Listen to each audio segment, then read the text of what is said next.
Here is your latest African news. Mozambique. Strange vessel seized in Mozambique. The governor of Cabo Delgado, Valig Taubo, has announced the seizure of a supposed fishing vessel in the area where the natural gas extraction platform is to be set up in the district of Palma. Addressing the Provincial Assembly during its 6th ordinary session, Governor Taubo explained that the vessel, which flies the Seychelles flag, is now being held at the port of Pemba while steps are taken to ascertain the crew's real intention. In light of these events, Valig Taubo asked the members of the Provincial Assembly and the population of Cabo Delgado in general to reinforce surveillance measures. Cameroon. Cameroon opposition leader detained at a hotel. Cameroonian opposition leader Maurice Kamto was this week detained at a hotel in the country's largest city, Douala, where he was scheduled to launch his latest book. The leader of the Movement for the Renaissance of Cameroon, MRC, missed his book signing at the Hotel Vallée des Princes, eliciting concern from his supporters. The opposition leader has in the past been detained and arrested by the authorities. In some of the instances, he was charged in court for various offenses that government critics said was unfair targeting of opposition figures. Democratic Republic of Congo. Congo state cobalt monopoly aims to start buying in January.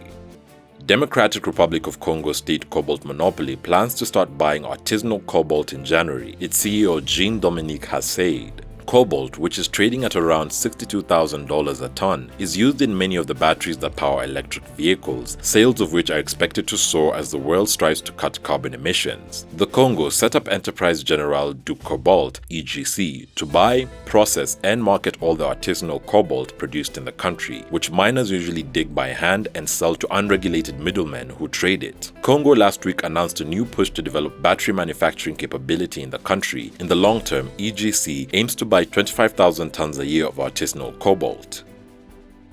Libya. Libyan court reinstates Saif Gaddafi as presidential candidate.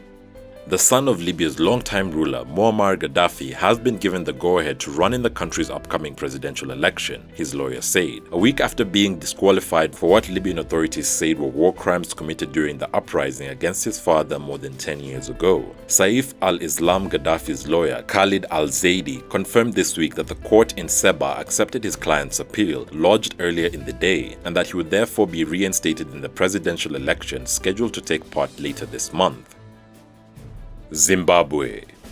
Zimbabwe accuses the UK of brazen interference in its internal affairs.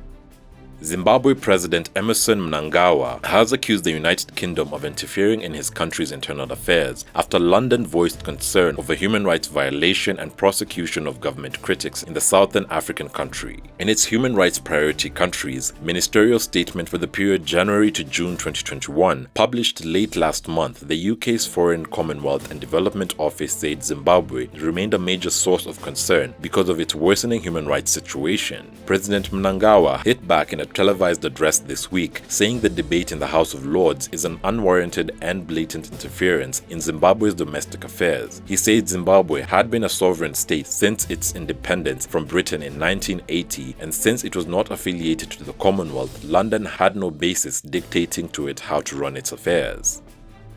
Thanks for watching, and remember to subscribe, share and like this video. It's the best way you can help us to reach more viewers. Also, visit our website tunacheki.tv for all the latest news updates. Also, don't forget to catch the return of our show, Africa in the News, on our channel.